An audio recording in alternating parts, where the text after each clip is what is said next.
a todos os membros do Conselho Curador o mesmo convite que o Horácio recebeu. Então, nós enviamos por e-mail ao reitor Edson. Eu estive com o Edson conversando, ele foi extremamente receptivo, e recebeu o e-mail e se comprometeu a enviar esses convites para cada um dos curadores. Então, todo o Conselho Curador, é só para informar, para a gente manter, né, registrado, todo o Conselho Curador foi convidado, na verdade, a vir aqui hoje. Tá? Então, é só para a gente saber que, se não tem um representante deles, é porque realmente também eles não puderam, ou possivelmente não puderam, não tiveram tempo hábil, ou não tiveram possibilidade de colocar alguém aqui representando. Tá? Licença. Boa noite. Primeiramente, eu queria agradecer ao deputado por ter aberto a casa legislativa para a gente e entendendo a nossa, de certa forma, angústia na solução disso. Pessoalmente, a minha história se confunde com a FECAP, porque lá eu fiz, com 15 anos de idade, o colegial. Depois voltei um pouco mais maduro, fiz a graduação. E hoje minha filha, Jéssica, faz a graduação. Minha irmã também fez graduação lá. E isso representou muito dentro da nossa família. E abriu as portas para nós, em termos para o mercado de trabalho, tudo que a gente conquistou, as grandes amizades que nós fizemos. E a Jéssica, quando me mandou uma mensagem, pai, existem boatos de que a FECAP vai ser vendida. Eu me arrepiei. Eu respondi, mas fundação não pode ser vendida. Foi a primeira coisa que me ocorreu. E houve uma mobilização nas redes sociais e começaram a se formar grupos, páginas, e eu lembrei do Jesus e mandei um e-mail para o Jesus, ele já me apresentou outras pessoas, e a gente acabou entrando nessa liderança aí, e com o intuito realmente de barrar essa negociação. Fizemos algumas pesquisas para saber quem realmente queria comprar a fundação. E descobrimos, não ficamos contentes com o que nós apuramos. Quem é o Grupo Ânima? Que, como o Jesus disse, um dos elementos que o Ministério Público vai levar em consideração se recomenda ou não a negociação é a idoneidade, o histórico do comprador. Nós apuramos que esse Grupo Ânima é sócio em 3 universidades, 2 em Minas Gerais e uma aqui em Santos. Ele adquiriu a faculdade UNA, em Belo Horizonte, adquiriu a UniBH, que era mantida por uma fundação, e adquiriu a Unimonte, aqui em Santos. E as informações na internet é que eles estavam com litígio com os próprios sócios minoritários dessas 2 faculdades, a UNA e a Unimonte. O Ânima adquiriu sozinho a UniBH, numa operação assim que ocorreu. As primeiras informações eram de que, sem aprovação do Conselho Curador, com a anuência do Ministério Público, e, como o deputado disse, o Simpro de Minas entrou na Justiça e conseguiu uma sentença declarando nula a transação. E essas informações falavam que a briga judicial com esses acionistas minoritários era proveniente de desentendimentos societários, mas de gestões duvidosas. Conseguimos entrar em contato com o advogado que defendeu o sindicato em Minas Gerais, que ganhou essa sentença para o sindicato, e ele nos apresentou os sócios minoritários. E nós fomos confirmar essas informações com os sócios minoritários, que nos receberam, embora as ações deles, que estão em processo de arbitragem, correm também em segredo de justiça. E aí, vale falar, esse grupo parece que gosta de fazer tudo em segredo, né? Eles não puderam dar informações documentais, mas eles confirmaram, sim, os litígios e confirmaram realmente que as ações correm desde 2007. Eles foi feito um acordo judicial que não foi cumprido, e nós saímos da reunião depreendendo que esse grupo não costuma cumprir o que assina. Essa é a impressão que nós tivemos.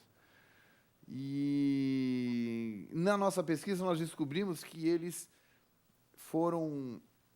logo que eles adquiriram, eles já começaram a falar no termo de reengenharia, de reestruturação, e já propuseram, assim que assumiram, um programa de demissão voluntária. Tá? Só que de voluntária não tinha muito, porque eles começaram a fazer pressão para que alguns professores aderissem. E, por coincidência, eram os professores que tinham os títulos de doutorado e mestrado. E a expectativa foi tão negra na ocasião que o Sindicato de Minas já entrou com uma ação para barrar, porque já haviam sido demitidos 20% dos professores. No final dessa história, o Grupo Ânima demitiu só em Minas Gerais 399 professores, nos 3 anos que ele atua lá. Nos 3 primeiros anos que ele atuou lá. E nós, reportando essa situação para a FECAP, que faz questão de ter 100% dos professores com pós-graduação e caminhando a todos para o mestrado, para o doutorado, desculpa, 100% com mestrado e indo para doutorado, e nós, alunos, sabemos a diferença que isso faz em aula, você ter. Para vocês terem uma noção, eu lembro de professores que eu tive no colegial há 30 anos atrás, quando eu me formei, professores que ensinavam postura profissional, coisas que a gente carrega até hoje, entendeu? E isso dói muito ver isso se perder numa transação comercial, entendeu? A gente prega a ilegalidade dessa operação. Como o deputado disse, não se vende fundação. Fundação, caso ela esteja com problemas, ela é transferida para outra fundação com o mesmo objetivo social. Tá? Esse é um ponto importante. Tá? Esse impacto social que poderia haver entre os professores e a queda de ensino, o que nós faríamos com nossos diplomas já obtidos e os nossos filhos estudando e aqueles jovens que estão lá, quase 3 mil universitários que acreditaram na tradição e nos valores que a FECAP realmente introduziu e trouxe nesses 110 anos de existência. Não vou me alongar muito, eu queria reiterar as palavras do professor Jesus, que a FECAP precisa, a partir desse momento, independente dessa transação, que nós acreditamos que ela não ocorrerá, é uma nova recomposição do Conselho, realmente com participação dos alunos, representação dos alunos, dos professores e até dos ex-alunos, para que a gente possa blindar operações desse tipo. Tá? Deputado, não sei se o senhor está a par. Existe um movimento contrário a esse. O nosso é pela excelência do ensino. Existe um movimento contrário, inclusive de parlamentares. Ocorreu em setembro um veto presidencial para uma mudança no Código Civil, onde a mudança pretendida numa emenda de uma medida provisória era de que as fundações educacionais fossem autorizadas a se tornarem sociedades empresárias. Isso seria o cúmulo. Isso seria o cúmulo. Tá? E, graças a Deus, a presidente Dilma vetou. Tá? Isso ocorreu agora em setembro. Tá? Para vocês terem a noção de como nós, alunos, nos mobilizamos, os ex-alunos estão aventando a possibilidade de criar um fundo de financiamento, um fundo com os ex-alunos da FECAP, porque existem muitos ex-alunos muito bem-sucedidos e existe um projeto de fazer um fundo para financiamento de bolsas de estudos para reembolsáveis, como são os projetos do governo, mas até com taxas menores e para que exista esse equilíbrio de receita na FECAP. Nós analisamos os balanços, eu já estou terminando, e os balanços, aparentemente, são muito saudáveis. Tá? O que precisa, como toda empresa, como essa casa, ou como a nossa casa, é sempre fazer uma adequação. Tá? E a FECAP claramente não precisa ser vendida, ela não precisa de recurso. O que precisa é de uma reestruturação em termos estratégicos e a manutenção desses valores, que é o grande segredo da FECAP. Tá? Muito obrigado, gente.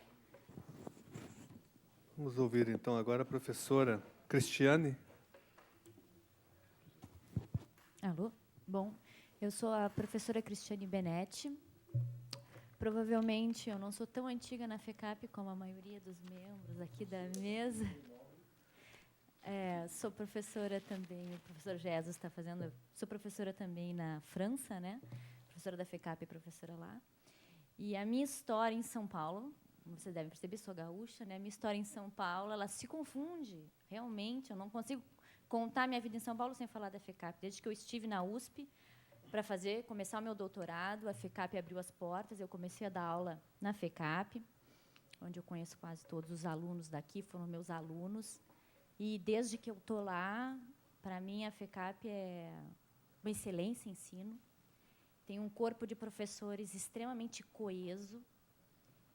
Cada professor com quem a gente fala lá adora a FECAP. Ou cada aluno com quem a gente fala adora estudar na FECAP. A gente não tem pessoas que falem qualquer coisa ruim em relação a estar na FECAP. Então, eu realmente não consigo acreditar na hipótese de vender essa filosofia que a gente acredita que é a FECAP, essa filosofia de educação. Acho que todo mundo que está lá porque acredita nisso, e vender, destruir isso, digamos assim, seria realmente acabar com o sonho de muita gente, que está lá porque acredita no que é a FECAP hoje. Né? Eu realmente, como professor Jesus, eu não acredito na venda. Vou lutar até o final, não acredito nessa venda, não acho possível, não vou aceitar.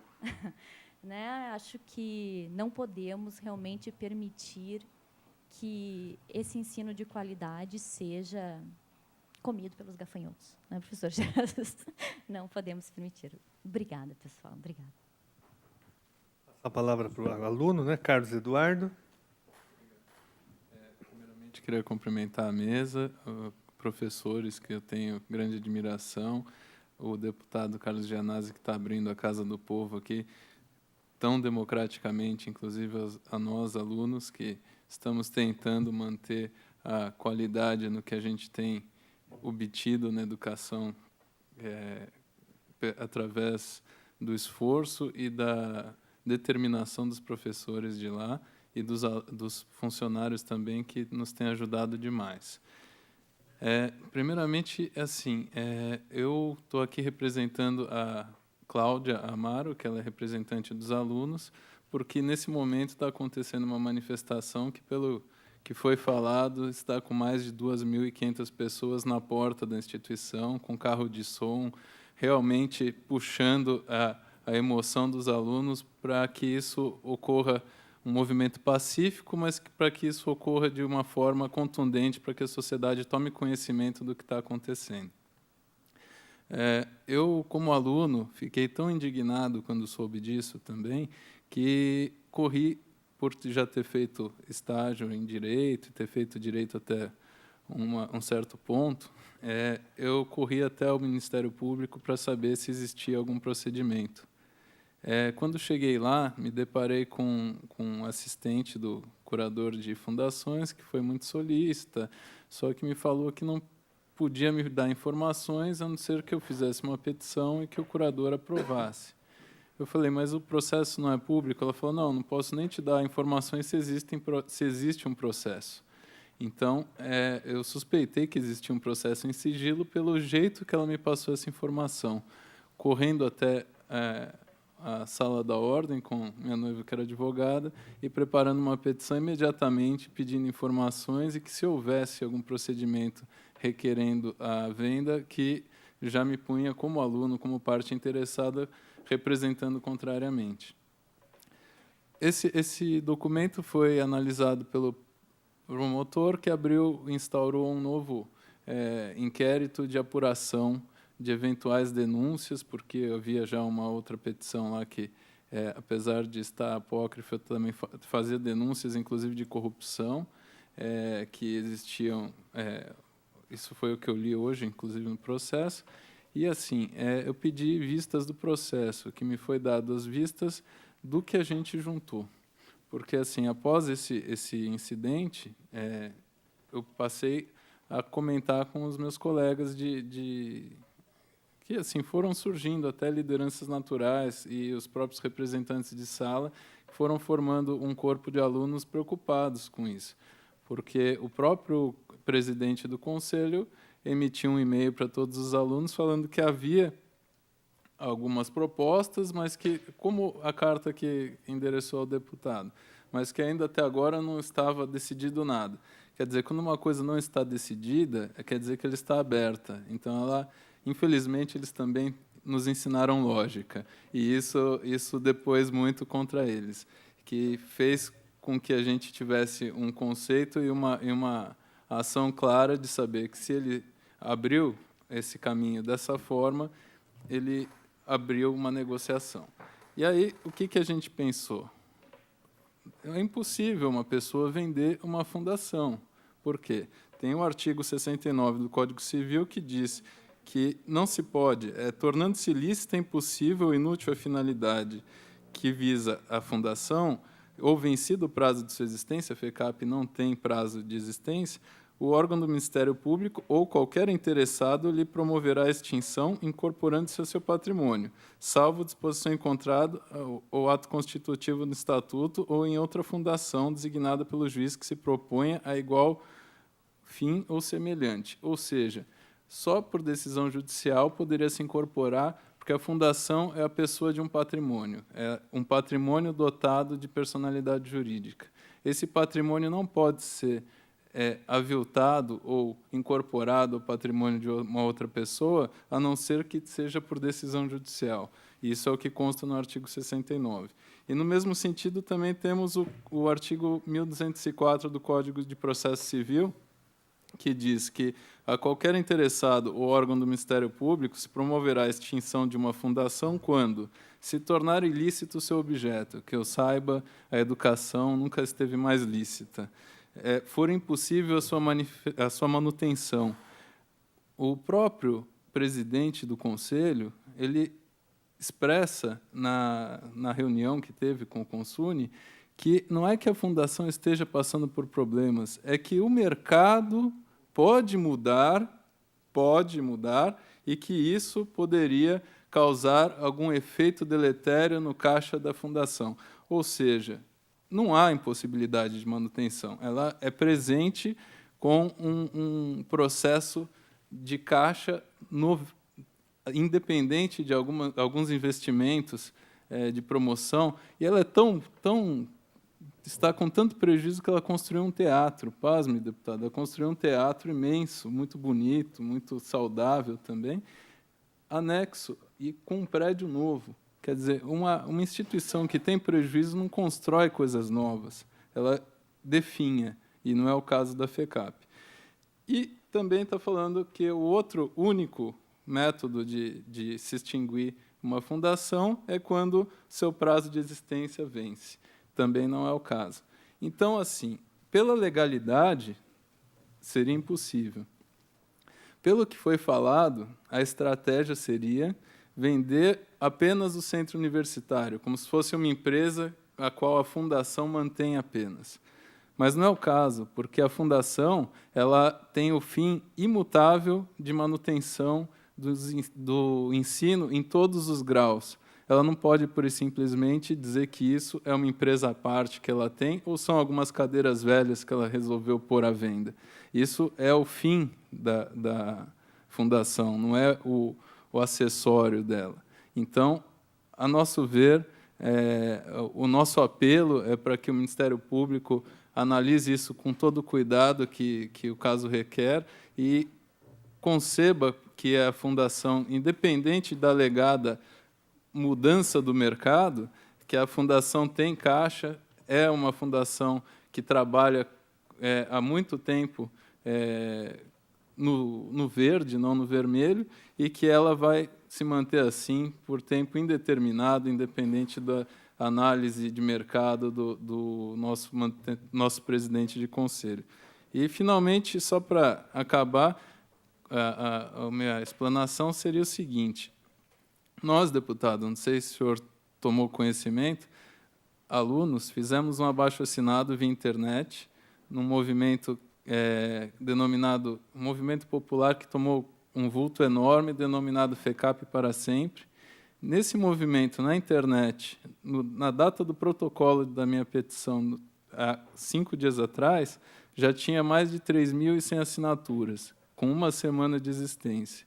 Isso é muito forte. Nós, no dia do movimento, que foi na porta da faculdade, que também foi noticiado em 22 sites, 4 jornais impressos e 3 televisões, nós tivemos ali mais de 2.500 assinaturas num documento escrito. Então, tivemos 3.000 assinaturas em um abaixo-assinado de 1 semana e, de um dia, um abaixo-assinado de 2.000 e poucas assinaturas. Quer dizer, é um movimento que está tendo uma comoção popular muito forte. E, assim, pelo que se conversa na FECAP, ela muda vidas, e a gente não quer que isso se acabe. A nossa faculdade é procurada, não só procurada, ela tem feiras internas de todas as maiores firmas de auditoria para buscar profissionais dentro da faculdade. A pessoa que chega na FECAP normalmente mal consegue pagar sua mensalidade, como todo estudante. A partir do 1º ou 2º ano, ela já está trabalhando em grandes auditorias, já está ganhando seus 3, 4 mil reais, passa no 5º ano de frequências, quando ela está saindo, normalmente eles estão ganhando 6, 7 mil reais, no 5º semestre, desculpa. E, quando está se formando, chegando na pós-graduação, é 8, 9, 10 mil reais. Ou seja, é uma pessoa que mal aguenta pagar uma mensalidade inicial e sai mudando a vida de tudo que ela tem em volta, porque a família dela vai junto, como bem exemplificou o nosso ex-aluno Aquilesias, que hoje é uma pessoa bem posta na vida, graças à formação que teve. Obrigado. Passar agora a palavra para o Pedro Arthur, representando o SIMPRO, o Sindicato dos Professores de São Paulo. Boa noite a todos e a todas. E, mais uma vez, nos encontramos com o Gianazzi, professor Gianazzi, né, nessa luta pela educação, pelo respeito ao trabalho de professores, pela qualidade aos nossos alunos. Para nós foi uma surpresa do sindicato, né, porque a FECAP sempre, até onde nós temos conhecimento, sempre foi uma instituição séria no que se refere ao ponto da educação e trabalhista. E, com todos os meus colegas que antecederam a fala, aí eu me pergunto por que a imprensa sempre acha que os professores são culpados pela má qualidade do ensino, né? Quer dizer, sempre nós, quando a mídia coloca em qualidade de educação, nós nunca somos ouvidos, nós professores. Mas, na hora desses problemas todos que estão sendo colocados, quem é que colabora com a péssima qualidade de ensino? Infelizmente, nós aqui em São Paulo, SIMPRO, São Paulo, Sindicato dos Professores da cidade de São Paulo, que cuida da parte do ensino privado, temos assim, histórias tristes, né, nessas transações comerciais, né? Nós temos assistido, sim, na medida que algumas instituições são vendidas, cai a qualidade do ensino, sim, cai o respeito aos professores, no que se refere não só ao salário, como às condições de trabalho. Então, nós vamos acompanhar, nós vamos juntar a essa luta dos professores, dos alunos, e acompanhar com muito carinho. Porque por que uma instituição que está dando certo sofre agora esse impacto? E eu acho que, principalmente a moçada aí, eu sou até já um jovem, um pouco mais jovem, tá? Que tem acesso a Facebook, enfim, essas coisas ainda que me assustam um pouco, viu, professor? Mas colocar isso para o mundo mesmo. Nós temos que denunciar, temos que lutar. A democracia não é um lago, é um rio. Ela corre, ela transborda. Ela tem que sempre renovar. E se nós, como professores, ensinamos a vocês, alunos, né, que o aluno tem que ser crítico, esse é o momento de ser crítico. Por que está acontecendo isso com a nossa instituição? Que tanto assim, me orgulha, eu não... Dá até vontade de ser professor aí com vocês lá da instituição. Porque o carinho, a gente sabe que o professor... Gente, ser professor não é para qualquer um. Não é. Se você não tiver aquela paixão, né, da sala de aula, de olhar para aqueles olhos, né, daquela moçada, daquela criançada, né, conforme o nível, acho que, seja você professor de educação infantil, seja você professor universitário, tem que ter paixão. E quando você vê um aluno, a transformação que ele passa, é fantástico. É algo assim que não tem preço. Pode ter preço o caderno, o livro, a mensalidade, mas essa transformação do aluno não tem preço. E eu acho, sim, que nós temos que lutarmos junto. O papel do sindicato não é só um papel com a responsabilidade, é o papel principal, o trabalhista, sim, né? Mas também é uma preocupação com a educação, sim, num projeto de independência nacional. Porque se o conhecimento, a educação como um todo, nossas raízes são esquecidas, porque uma instituição com mais de um século tem história, tem tradição, e eu sou professor de história, e, lamentavelmente, discuta muito. O Brasil não tem memória, né? O Brasil não valoriza a sua história. Estamos jogando parte da história do Brasil, de São Paulo, fora. Então, nós temos que trabalhar, sim. O sindicato coloca à disposição, como sempre colocou, Janásio é nosso parceiro em vários momentos aí. Janásio, eu lembro de você, num momento assim particular da Ibirapuera, pessoal, que a gente foi panfletar, veio a tropa de choque. A tropa de choque. Eu lembro que o Janásio chegou lá, conversou com o oficial em comando, eu falei, gente, nós lidamos com caneta, a gente veio reivindicar atraso de salário, que é a coisa mais básica do trabalhador, que é o sustento para ele ter uma vida digna, não cair na marginalidade, e o mantenedor me chama a tropa de choque. E o pior, mandam a tropa de choque. Mandam.